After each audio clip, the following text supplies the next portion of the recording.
बच्चों आज हम इस क्लास में क्लास 10 का बायोलॉजी स्टार्ट करेंगे, जिसमें फिर बच्चों चैप्टर 1 स्टडी करेंगे न्यूट्रिशन यानी कि पोषण। फिर बच्चों इस चैप्टर का मैंने पार्ट 1 पार्ट 2 मैंने बनाकर रखा है, उससे आप लोग जाकर प्लेलिस्ट में जरूर देखिए फिर बच्चों, क्योंकि मैंने शुरू से अंत लेकर विस्तार पूर्वक मैंने समझा रखा है पार्ट 1 और पार्ट 2 में। और आज हम लोग स्टडी करेंगे इस चैप्टर का यानी कि मनुष्य का पाचन तंत्र हम लोग इसमें स्टडी करने वाले हैं। फिर बच्चों आपको केवल पढ़ना नहीं होना चाहिए, चीजों को जानना यानी कि चीजों को समझना बहुत जरूरी है कि आखिर में ये सब है क्या। तो मैं चाहता हूं कि आपको फुली डिफाइंड मैं यहाँ पे कर सकूं, आप लोग समझ सके और बोर्ड में बेहतर कर सके बच्चे। आपको ऑब्जेक्टिव ना समझने का रीजन यही है कि आप लोग डिफाइन अच्छे से नहीं कर पाते, समझ नहीं पाते। चैप्टर को नोट्स करना, एक एक पॉइंट को, और फिर बच्चों नोट्स करके उसे अपने से स्टडी करके करने के लिए बैठना, क्योंकि आपके बोर्ड एग्जाम में बहुत अच्छे मार्क्स आ सके फिर बच्चों। और जो भी बोर्ड से हैं मेरे पे बच्चों, जैसे Jharkhand board, UP board, Rajasthan board, ये सारे बोर्ड जितने हैं ये मेरे वीडियो को वॉच कर सकते हैं, देख सकते हैं फिर बच्चों आप लोग के लिए। और मैं एक बात और बताना चाहता हूं, जैसे कि आप लोग यदि चाहते हैं फिर बच्चों मेरे चैनल से जुड़कर पीडीएफ ये सब प्राप्त करना, तो आप लोग को बेशक आपको पीडीएफ मिलेगा बच्चों, चिंता करने की बात नहीं है। मेरा कॉन्टैक्ट नंबर आप लोग जाकर देख सकते हैं, वहां पे कॉन्टैक्ट नंबर की बात करते हैं तो 7484 और 94 और 41 पे बच्चे 41 और 78 बच्चे, ये कॉन्टैक्ट नंबर मेरा है, ठीक है। व्हाट्सएप आप लोग कर दीजिएगा, मैं आप लोगों को ग्रुप में जोड़कर पीडीएफ प्राप्त कर देता रहूंगा, ठीक है। चलिए बात करते हैं अब चैप्टर की। यहाँ पे देखिए सबसे पहले हम लोग स्टडी करेंगे मनुष्य में पाचन तंत्र यानी कि ये है क्या, इसी के बारे में हम लोग समझते हैं। पाचन तंत्र यानी कि इंग्लिश में सुने हुए कभी डाइजेस्टिव सिस्टम बच्चे, ये है क्या, मैं एक एक करके डिफाइन करता हूं, सुनिएगा। जैसे कि पहला टॉपिक मैं यहां से यहां पे उतर के आता हूं, तो यहां पे मैंने लिखा आहार नल, जिसे हम लोग बोलते हैं अल्टर एलिमेंट्री कैनल बच्चे, इसे इंग्लिश में क्या बोलते हैं, एलिमेंट्री कैनल कहा जाता है। ये है क्या, तो ये पे बच्चों यानी कि ये है क्या उसे मैं बात करता हूं।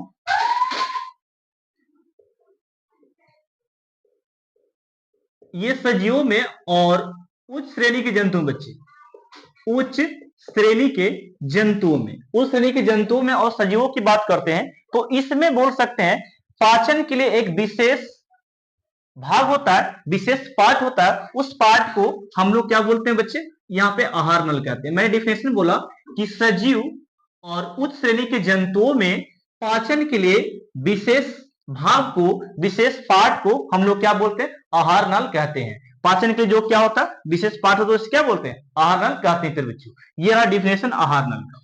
फिर से मैं रिपीट करता हूं, सजीव तथा जंतुओं के उच्च श्रेणी, जंतुओं तथा सजीव के,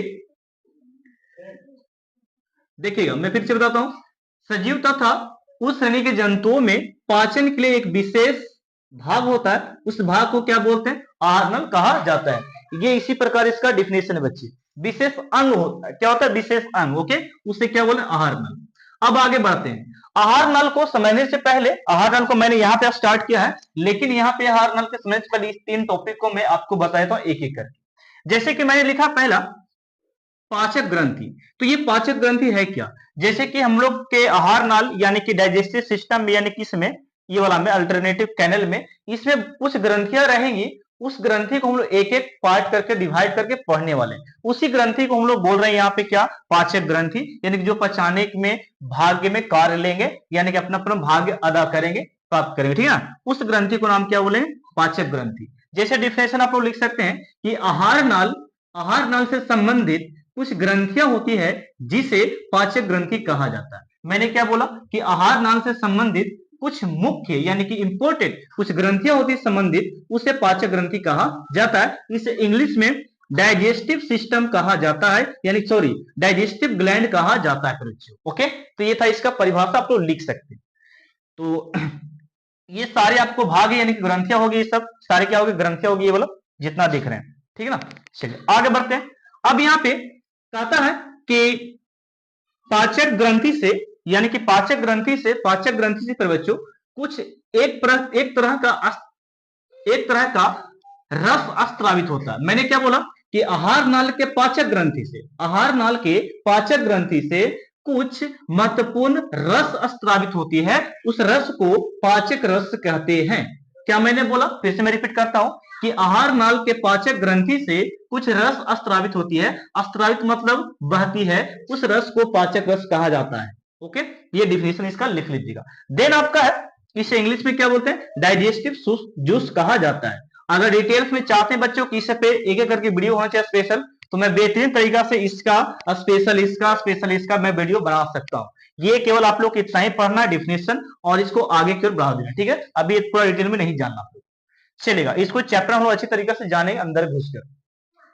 नेक्स्ट आपका पाचन तंत्र। फिर बच्चों पाचन तंत्र है क्या, तो जिसको हम लोग डाइजेस्टिव सिस्टम कह रहे हैं ना, ये मतलब हम लोग समझते हैं कि मनुष्य के आहार नाल में, मनुष्य का आहार नाल या जीव जंतु का आहार नाल और बच्चे पाचक ग्रंथियां और पाचक रस, पाचक रस और पाचन क्रिया, ये सारे क्रिया देखिएगा, मैं क्या बोला कि आहार नाल से संबंधित पाचक ग्रंथियां, पाचक ग्रंथि, पाचक रस, ये सारे क्रियाएं जिस तंत्र का निर्माण करती है उस तंत्र को पाचन तंत्र कहा जाता है। इंग्लिश में इसको डाइजेस्टिव सिस्टम कहते हैं, और इसी के बारे में हम लोग को स्टडी करना है, किसमें, तो मनुष्य में हम लोग को स्टडी करना इसी के बारे में, डाइजेस्टिव सिस्टम के बारे में, ठीक है।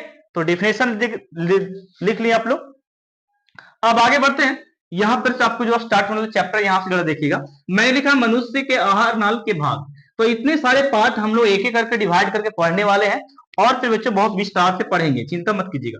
मनुष्य के आहार नल का पहला भाग हम लोग स्टडी करेंगे, मुख गुहा पर बच्चे, और दंत अस्थि क्षय, और नेक्स्ट आपका थर्ड में रहेगा ग्रसनी, और फोर्थ में ग्रास नली को मैं पढ़ाने वाला हूं विस्तार पूर्वक। और देन हम लोग स्टोमेच को जानेंगे, पेट को, पेट क्या है, पेट में क्या संरचनाएं क्या कार्य करती है भोजन पचाने में, वो भी हम लोग कार्य में पढ़ेंगे। छोटी आंत, जो कि बोल सकते हैं कि भोजन यहीं पे पूर्ण पाचन होता है छोटी आंत में। ऑब्जेक्टिव बिहार बोर्ड में पूछेगा कि बोल सकते हैं कि मनुष्य में भोजन का पाचन किस भाग में होता है, आहार नाल किस भाग में होता है, तो छोटी आंत में पूर्ण होती है, ठीक है। चलिए यकृत भी स्टडी करेंगे, अग्नाशय भी, और आंत ग्रंथियां भी, और बड़ी आंत भी। बच्चों ये लास्ट आपका होगा, इसमें बहुत सारे टॉपिक हम लोग स्टडी करेंगे। तो पहला टॉपिक हम लोग इसको डिटेल्स में लेते हैं। पहला क्या है, मुख गुहा, इसे आप स्क्रीनशॉट लीजिए और उतार लीजिए, मैं नेक्स्ट स्लाइड में आपको लेकर चलता हूं। तो बच्चों अब हम नेक्स्ट स्लाइड में चलाए हैं, ये आपका सेकंड स्लाइड होगा जिसमें हम लोग स्टडी करने वाले हैं माउथ से, यानी कि मुख गुहा से। फिर बच्चों इसके पीछे के स्लाइड में मैंने आपको बताया आहार नाल और लार ग्रंथि, और मैंने बताया पाचन तंत्र के बारे में, केवल नाम बताया, फिर बच्चों उसके परिभाषा को मैंने दिया। अब हम लोग उसी पार्ट को एक एक करके डिवाइड करके स्टडी करने यानी कि करने वाले हैं, और ये आहार नाल का सबसे फर्स्ट भाग है, यानी कि मुख गुहा, माउथ बच्चे। यहीं से हमारा स्टार्ट होता है भोजन को ग्रहण करना, फिर हम लोग को भोजन यहाँ पे मरम्मत होता है, काटना छाटना, यही सब स्टार्ट होता है। तो यही से हम लोग स्टार्ट करने वाले हैं, और लास्ट हम लोग को होने वाला है, यानी कि मल द्वार तक हम लोग फिनिश करेंगे इसको फिगर के एक द्वारा, ठीक है। चलिए तो यहाँ पे देखिए फिर बच्चों, यहाँ पे देखिएगा मैंने यहाँ पे लिखा मुख गुहा। मुख गुहा यानी कि पर बच्चों आप जिसे माउथ कह सकते हैं, क्या बोलेगा, माउथ बच्चे। एक एक पॉइंट को समझते चलना है। सबसे पहली बात कि बच्चों आप लोग इसके बारे में जान ले मुख गुहा है क्या, तो पहले आंसर आपको ये होना चाहिए कि ये आहार नाल का पहला भाग है बच्चे, आहार नाल का ये पहला भाग है, आप लिख सकते हैं मुख गुहा जो है आहार नाल का सबसे फर्स्ट भाग है। ओके, नेक्स्ट में यहाँ पे लिखा इसमें मांसल होठ होती है बच्ची, इसमें क्या होती है, मांसल होठ होती है, जो ऊपर और नीचे की ओर क्या होती है, स्थित होती है। ये जो देख रहे हैं ना, ये मांसल होठ है, ऊपर और नीचे की ओर क्या है, स्थित है। तो ये हो गया इसके पार्ट इसमें। ओके, और इसमें बताता है कि इसमें जीव एवं दांत एवं जीभ होती है, और फिर बच्चों इसमें लार ग्रंथि होती है। तो ये सारे भाग को आप बहुत अच्छे से लिख सकते हैं मुख गुहा के बारे में कि सर जी कि आहार नाल का पहला भाग मुख गुहा है, और इसमें मांसल होठ होती है, और इसमें दो तीन रचनाएं और होती है जैसे कि दांत, जीभ, लार ग्रंथि। इस प्रकार का लिखेगा ना तो शिक्षक आपको समझ जाए कि प्यारे बच्चे बहुत बहुत अच्छे तरीके से पढ़ाया गया आपको, और पढ़े भी आपको बहुत अच्छी तरीके से, अपनी भाषा में लिखना, ठीक है। चलिए इतना जानकारी आपको हो गया। अब हम लोग आगे बढ़ते हैं। लिखा प्रवचो मुख गुहा की बनावट। बनावट क्या प्रवचो, बनावट कहने का मतलब रचना हो गया, जैसे कि कोई वस्तु का, कोई जीव का कुछ ना कुछ बनावट होता है, रचना होता है, उसकी अपनी संरचनाएं होती है, बनावट होती है। तो इसी प्रकार हम लोग बनावट जो देखने वाले हैं, मुख गुहा की संरचना कैसा है, उसमें क्या क्या कार्य होंगे, क्या क्या वर्क करता है, और उसकी बनावट कैसा दिखता है, वो सारे स्टडी हम लोग करने जा रहे हैं। देखिएगा पहली बात किसकी बनावट की बात करते हैं, तो मुख गुहा के बनावट में तीन इंपोर्टेंट भाग आपको पढ़ना, तीन रचना के बारे में। पहला रचना आपका टंग आएगा, जिसे फिर बच्चों जीभ आप कह सकते हैं। नेक्स्ट आपका दांत है, यानी कि आप जिसे इंग्लिश में क्या बोलते हैं, टीथ कहते हैं। और देन थर्ड में जो स्टडी करना आपको लार ग्रंथि, जिसे सेलिवेरी ग्लैंड्स कहते हैं बच्चे, इसे इंग्लिश में क्या कहते हैं, ग्लैंड्स, सेलिवेरी ग्लैंड्स कहा जाता है। तो ये तीन रचनाओं के बारे में हम लोग बुक के बारे में पढ़ेंगे। तब हम लोग सेकंड पार्ट का स्टार्ट करने वाले हैं इसका। ओके, आहार नल कहते हैं फर्स्ट पार्ट हम लोग यहाँ पर स्टडी कर रहे हैं। देखिएगा वीडियो थोड़ा लंबा होगा, लेकिन दिक्कत मत करना बच्चे, मैं एक एक गारंटी के साथ बता सकता हूँ, आपको एक भी ऑब्जेक्टिव यहाँ पे छूटने नहीं दूंगा। मैं इतने वादे के साथ बोल सकता हूँ, ये आप लोग पूरे अच्छे तरीके से पढ़ सकते हैं।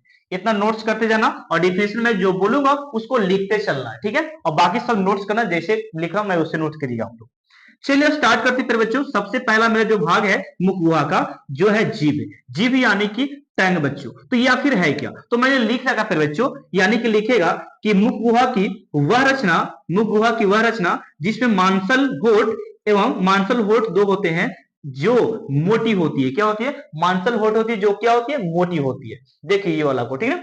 चलिए, तो ये मांसल होठ मोटी होती है तथा इसे हर दिशाओं में घुमा फिरा सकते हैं। जब हम लोग भोजन करते हैं, अंदर ग्रहण करते हैं, तो क्या करते हैं, लार से जो सना हुआ भोजन होता है उसको हम लोग क्या करते हैं, जीभ के द्वारा हम लोग क्या करते हैं, मिलाते घुमाते हैं, तब जाके एक तरल पदार्थ के रूप में बनता है, तब जाके हम लोग के अंदर जाता है, ठीक है। और बोलने में थोड़ा सा खराब लग रहा है कि लार मिल रहा है, तो शर्माइए मत, ठीक है। बहुत अच्छी तरीका से मैं आप लोग यहाँ पे डिटेल बता रहा हूँ। तो मांसल होठ मांसल होती है, मोटी होती है, और इसे हर दिशाओं में घुमा सकते हैं, किसे, जीभ को। इतना लिख सकते हैं फिर बच्चे। और इसमें एक और बात ऐड कर सकते हैं कि सर जीभ में स्वाद कलियां भी होती है। क्या होती है, स्वाद कलियां। स्वाद कलियां आखिर है क्या बच्चे, तो स्वाद कलियां आप उसे बोल सकते हैं कि जीभ में वैसी रचना जिसमें छोटे छोटे छिद्र की तरह, बिंदु की तरह जो रचनाएं पा जाती है, उसे स्वाद कलियां कहते हैं, जो भोजन को स्वाद चखने में मदद करती है, यानी कि सहायक है बच्चे।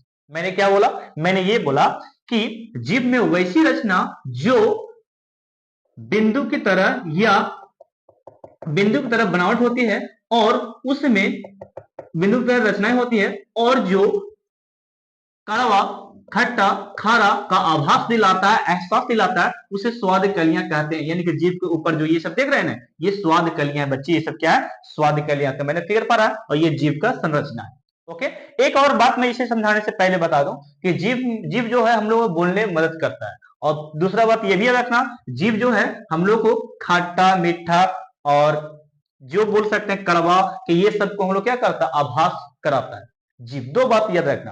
पहली बात क्या मैंने बोला, तो पहली बात जीभ हमको बोलने में मदद करता है, ओके। और दूसरी बात मैंने क्या बोला, ये किसी भोज्य पदार्थ को चखने में हमारी मदद करती है। ये दो बात इंपोर्टेंट है बच्चों। और स्वाद कलियां आप लोग को बता दी, जो जीभ में जो रचना होती है उसे हम लोग क्या बोलते हैं, स्वाद कलियां कहते हैं। आगे बढ़ते हैं, जैसे कि जीभ हम लोग ये वाला है, तो ये फर्स्ट पार्ट को हम लोग देखते हैं, तो ये फर्स्ट पार्ट से हम लोग मीठा पदार्थ को चखते हैं। ये जो जीभ का फर्स्ट पार्ट है ना, इसे हम लोग मीठा पदार्थ बोलते हैं बच्चे, ओके। सॉरी, मीठा पदार्थ को हम लोग चख सकते हैं अगले भाग से। इसके सेकंड भाग में यहाँ पे जब थोड़ा सा पूछते हैं, ये खारा भाग को एहसास दिलाता है। तो इस वाले भाग से हम लोग क्या करते हैं, इस वाले भाग से हम लोग खारा पदार्थों को चखते हैं, आभास दिलाता है ये वाला भाग, ठीक ना। ये भाग बीच वाला की भाग की बात करते हैं, यहाँ से यहाँ तक बीच वाला भाग की, तो ये हम लोग को खट्टा पदार्थ को खाने का एहसास दिलाता है, आभास कराता है। अब यहाँ पे लास्ट वाले भाग को देखें, तो ये लास्ट भाग हम लोग को कड़वा एहसास दिलाता है, यानी कि चखने का एहसास दिलाता है, ठीक है। तो ये हम लोग को तीन पार्ट है बच्चे। तो हम लोग कड़वा को भी ऐसा महसूस करते हैं जब खाते हैं कोई पदार्थ, तो खट्टा का भी आभास होता है, लेकिन खारा का भी और मीठा का भी। लेकिन हम लोग को ये नहीं पता है साइंस की भाषा में कि हम लोग को आखिर में ऐसा कौन सा भाग है जो खट्टा पदार्थ को एहसास दिलाता है, कड़वा और ये मीठा और ये खारा। तो ये चारों भाग मैंने यहाँ पे लिख दिया। आगे भाग याद रखिएगा, तो क्या, मीठा, एक सेकंड पार्ट में खारा, थर्ड पार्ट में खट्टा, फोर्थ पार्ट में क्या, आपको कड़वा, यानी कि लास्ट में, ओके। चलिए, तो ये जीभ का चित्र पा लीजिएगा। बस जीभ के बारे में इतना ही काफी है। अब आगे बढ़ते हैं। यहां मैंने लिखा दांत, यानी कि फिर बच्चों टंग मैंने लिखा। दांत यानी क्या मैंने लिखा, टंग फिर बच्चों। तो टंग आखिर है क्या, तो टंग को हम लोग लिख सकते हैं सिंपल भाषा में फिर बच्चों, कि यहां पे देखिएगा, मुख गुहा की वह बनावट या वह रचना जो भोजन को छीलने, फाड़ने, कुचलने तथा पीसने का कार्य करती है, उसे दांत कहते हैं। मैंने क्या बोला कि मुख गुहा की वह बनावट जो भोजन को चीरने, फाड़ने और कुचलने तथा पीसने के कार्य करती है उसे दांत कहते हैं। और दांत की बनावट मैंने बहुत बेहतरीन तरीका से आपको बच्चों लिख रखा है, यहाँ पे जरा देखिए। दांत की बनावट की बात करते हैं संरचना की, तो इसका संरचना पर बच्चों यहाँ पे मैंने लिखा सिर, जिसे आप यहाँ इंग्लिश में क्रोन इसको बोल सकते हैं। क्या बोलिएगा? क्रोन। सिर, सिर आखिर है क्या, ये मैं अभी बताने वाला हूं। सेकंड पार्ट आपका इसका है दांत की बनावट में, तो इसको ग्रीवा बोलते हैं। इसको हम लोग बोल सकते हैं प्रिय बच्चों, यहाँ पे नेक बोलिएगा। क्या बोलिएगा? नेक। नेक मीन्स गर्दन। ओके। थर्ड में आपका है जड़ यानी कि रूट बच्चे। क्या? रूट। Okay, root. अब ये तीन भाग किसमें रहते हैं बच्चे? दांत की बनावट है। ओके, चलिए अब देखते हैं थोड़ा सा। एक दांत मैंने यहाँ पे पारा फिगर के में देख लो, तो देखिए ये दांत है आपका, और ये जो मैंने ब्लैक से करके रखा ये आपका मसूड़ा है बच्चे। क्या है? मसूड़ा। ठीक ना? मसूड़ा ऊपर की रोह, ये वाला मसूड़ा घेर के रखा ये दांत को। ठीक है, मसूड़ा ये घेर कर रखा, किसको? दांत को घेर कर रखा। चलिए घेर कर रख दिए बोला। ओके बच्चे, इस प्रकार घेर के रखा ये मसूड़ा, ये दांत को घेर कर रखा है। अब यहाँ पे इसे मैंने नाम दिया बच्चे मसूड़े। मसूड़े या मसूड़े लिख सकते हैं। ठीक है, अब मसूड़े में यहाँ पे मैंने बताया तो दांत में तीन बनावट होती है, तीन रचना होती है। तो दांत के ऊपर वाला भाग को हम लोग शिखर कहते हैं, इसी को फिर बच्चों आप सिर भी कह सकते हैं। क्या बोलिएगा? सिर। यानी कि दांत का ऊपर भाग हम लोग क्या कहते हैं? उसे सिर कहते हैं। और दांत के बीच का भाग को, दांत के बीच की रचना को, यह जो बीच की रचना है ये वाला, इसको हम लोग ग्रीवा कहते हैं, जिसे इंग्लिश में गर्दन, नेक कहते हैं। और फिर बच्चों दांत के धंसा भाग उसे हम लोग जड़ कहते हैं। क्या बोलते हैं? जड़। तो इतना नॉलेजेबल आपको काफी बच्चों, मैं पूरे डिटेल में जा रहा हूं, लेकिन आप लोगों को बहुत अच्छा लगेगा। ठीक है, मैं सारे साइंस को इसी तरीका से मैं लेकर आने वाला हूं, एसएसटी को भी बहुत जल्द बच्चे देखिएगा। दांत के प्रकार में चलते हैं, तो दांत के प्रकार हम लोग चार टाइप से पढ़ेंगे। फॉर एग्जाम्पल पहला देखें तो कर्तनक, जिसे इंसाइजर इंग्लिश में कहते हैं। और दूसरा भेदक है, जिसे केनाइन कहते हैं इंग्लिश में। अर्घ चर्वनक, जिसे प्री मोलर कहा जाता है इंग्लिश में। और फोर्थ पार्ट जो आपका यहाँ पे है चर्वनक, जिसे मोलर कहा जाता है। तो फिर बच्चों समझ गए होंगे। तो अब हम लोग इसके बारे में थोड़ा सा पढ़ते हैं, तब हम लोग सेकंड पार्ट स्टार्ट करने वाले, यानी कि इसके थर्ड पार्ट में लार ग्रंथि भी पढ़ेंगे। ओके, तो एक एक करके हम लोग ये फिगर और इसका प्रकार भी देख लेते हैं। ठीक है ना? चलिए तो इसका स्क्रीनशॉट लो एक बार फिर बच्चों, तब आगे हम बढ़ते हैं। तो बच्चों अब ये आपका थर्ड स्लाइड है, जिसमें आप दांत के प्रकार को स्टडी करने वाले हैं। फिर बच्चों इसमें प्रकार मैं बताऊंगा, इसके वर्क में बताने वाला हूं, और साथ साथ इसकी परिभाषा, और देन मैं आपको इसमें लार ग्रंथि के बारे में भी स्टडी करवाऊंगा। जैसे कि देखिएगा, पहला जो दांत के प्रकार आपका है कर्तनक, जिसे इंग्लिश में इनसाइजर कहा जाता है। इंग्लिश में क्या बोले तेरे बच्चे? इनसाइजर कहते हैं। अब यहाँ पे इसकी परिभाषा की बात करें, इसके वर्क की बात करें, तो ये क्या करता है कि दांत वह दांत जो भोजन को कुतरने का कार्य करती है। क्या करती है? कुतरने का कार्य करती है, तथा जिसकी संख्या 8 होती है, उसे हम लोग कर्तनक अर्थात इंग्लिश में क्या बोलते हैं? इंसाइजर कहा जाता है। ये आप लोग इतना लिख सकते हैं, और दांत का चित्र पा लीजिए, काफी होगा। ओके, तो इसकी संख्या मैंने क्या बताया? इसकी संख्या आपका 8 है, और ये आपका ये संरचना होगी बच्चे, ये संरचना यानी कि बनावट है इसका। ठीक ना? चलिए आगे बढ़ते हैं केनाइन की ओर। केनाइन क्या कहता है? यानी कि इसको हिंदी में भेदक कहते हैं। भेदक का इंग्लिश वर्ड क्या हो गया? केनाइन हो गया। तो केनाइन हम उसे बोल सकते हैं कि वह दांत या वैसा दांत जो भोजन को चीरने का कार्य करती है, चीरने का वर्क करती है बच्चे, वर्क करती है। चीरने का क्या करती है? वर्क करती है, जिसे हम कार्य कहते हैं। चीरने का कार्य करती है, उसे हम भेदक कहते हैं या केनाइन कहते हैं। इसकी संख्या की बात करते हैं, तो इसकी संख्या हम लोग को 4 दिया गया है, और इसका ये फोटो रह गया, पार लीजिएगा। ठीक है, ये केनाइन का चित्र है।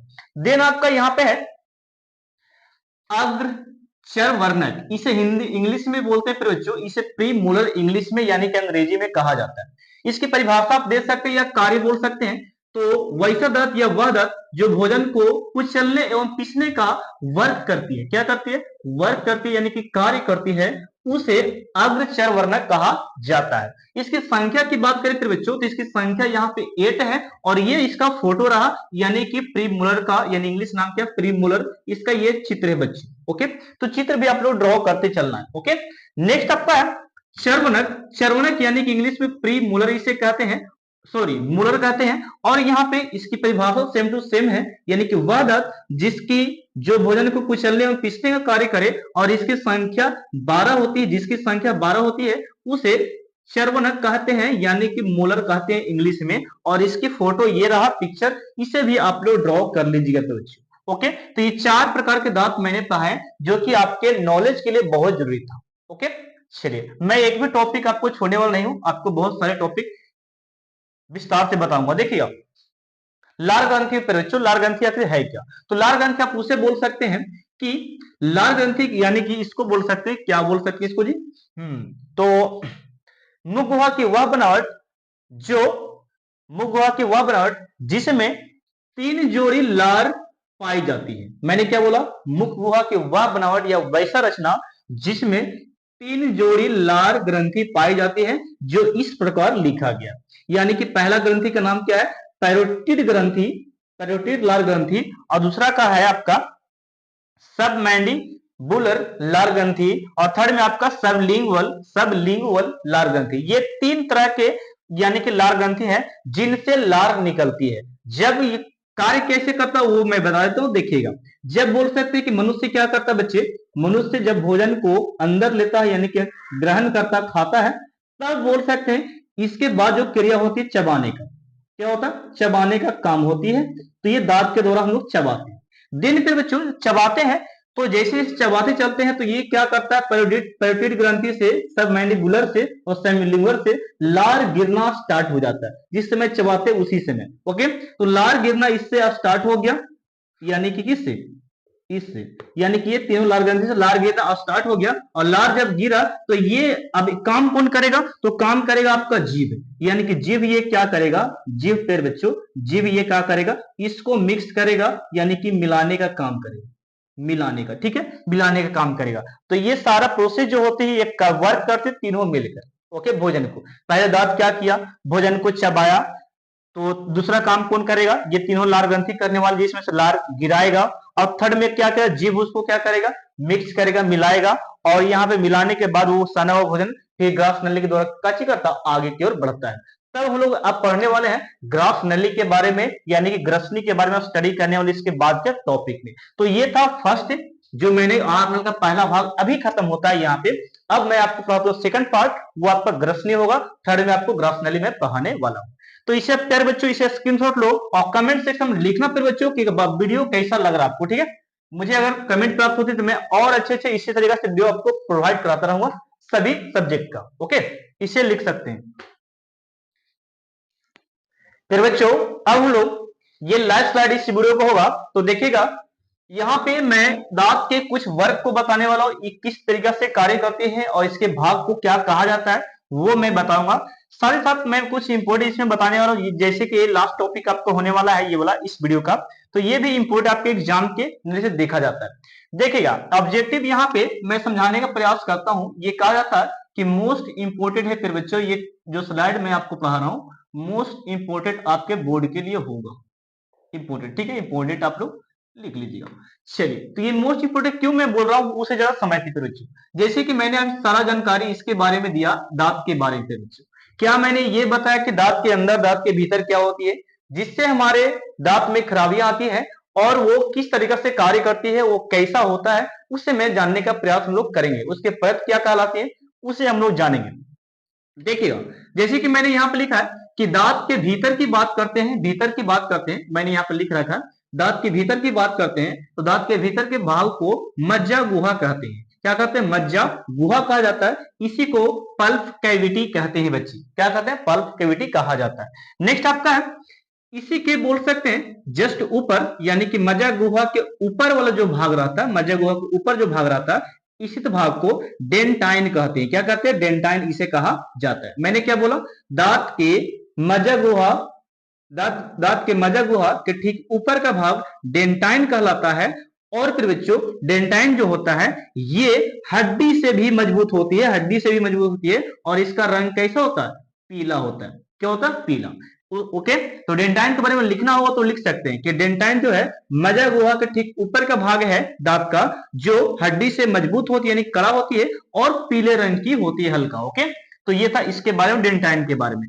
अब ये बात ये है कि डेंटाइन के ठीक ऊपर की परत की बात करते हैं। डेंटाइन की ठीक ऊपर की परत की बात करते हैं। देखिएगा, मैं लिख देता हूं ठीक ऊपर बच्चे, ठीक ऊपर की परत की बात कर रहा हूं, डेंटाइन के ठीक ऊपर की परत की बात करते हैं। तो डेंटाइन के ठीक ऊपर की परत को हम लोग इनामेल कहते हैं, और इनामेल क्या करता है, हमारे दांतों को सुरक्षा प्रदान करता है, यानी कि एक कड़ा आवरण होता है इनामेल जो हमारे दांतों को सुरक्षा प्रदान करता है, इनामेल बच्चे। ओके, तो ये आप लोग जान गए। अब यहाँ पे बच्चों थोड़ा सा आगे बढ़ते हैं। तो यहाँ पे नेक्स्ट टॉपिक आपका है दंत प्लांक, जिसे हम लोग इंग्लिश में डेंटल प्लेक्यू कहते हैं बच्चे। क्या बोलते हैं, डेंटल प्लेक्यू कहते हैं इसे हम लोग अंग्रेजी में। अब ये इसका काम क्या है, तो जब बच्चों हम लोग जब कोई मीठा पदार्थ को हम लोग क्या करते हैं फिर बच्चों, जब हम लोग मीठा पदार्थ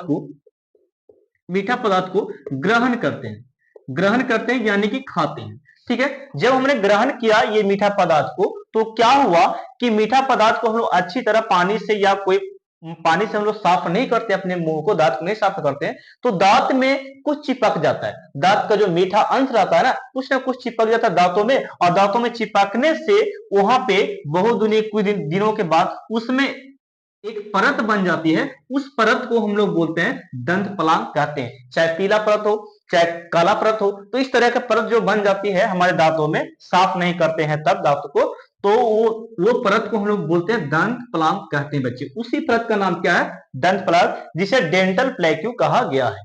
ओके, तो इतना आप लोग समझ गए होंगे। फिर बच्चे अब आगे बढ़ते हैं। दंत अस्थि क्षय क्या है, और ये बिहार बोर्ड एग्जाम में VVI बच्चे वेरी वेरी इंपोर्टेंट ये वाला टॉपिक होने वाला है। ओके, देखिएगा जैसे कि मैंने लिखा दंत अस्थि क्षय यानी कि डेंटल कैरिज जिसको बोल सकते हैं, ये क्या बोल रहा है कि इसे लिखने के लिए आपको थोड़ा सा टॉपिक को नजर करना पड़ेगा। जैसे फिर बच्चे मनुष्य क्या करता है, हम लोग क्या करते हैं, या जीव जंतु क्या करता है, मीठा पदार्थ को क्या करता है, खाता है। तो सबसे पहले वो खाया पदार्थ को, अच्छा खाने के बाद चाहे बच्चा हो चाहे मनुष्य हो चाहे लेडीज हो चाहे स्टूडेंट कोई भी छात्र छात्राएं हो, तो वो क्या करता है, कभी कभी भूल जाते हैं या किसी का रीजन होता है कि साफ नहीं करता है। छोटे बच्चे को देखेगा तो वो साफ नहीं करेगा, वो खा लेगा लेकिन साफ नहीं करेगा।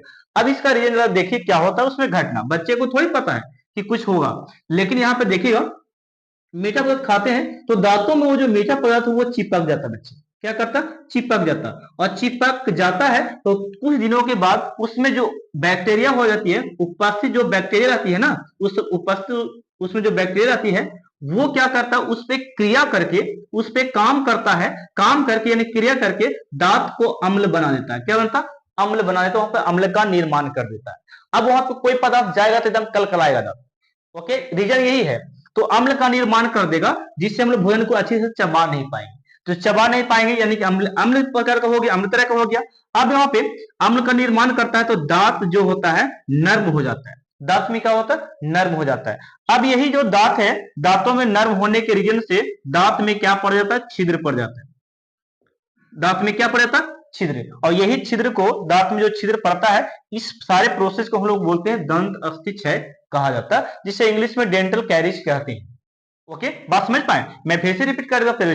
जब हम लोग मीठा पदार्थ को खाते हैं तो अच्छी तरह साफ नहीं करने से वो दांतों में चिपक जाती है। चिपकने के अनुसार उसमें उपस्थित बैक्टीरिया दांतों के साथ क्या करती है, क्रिया करके वो बोल सकते हैं अम्ल बना देती है, और अम्ल बनाते हैं तो उसमें अम्ल बनाने के द्वारा दांत को नरम बनाते हैं, और दांत नरम हो जाता है तो उसमें छिद्र होना स्टार्ट हो जाता है, बैक्टीरिया उसमें छिद्र करना स्टार्ट कर देता है, और यही छिद्र को हम लोग बोलते हैं, यानी कि जो सारी क्रिया है इस क्रिया को हम लोग दांत दंत अस्थि क्षय कहते हैं। ये आपको बिहार बोर्ड एग्जाम में आएगा, ये आपको 5 से 6-7 लाइन का है, इसको लिखने में थोड़ा सा अच्छा लगे। ठीक है, तो ये समझ गए इसे किस प्रकार लिखा जाएगा, आप लोग समझ गए।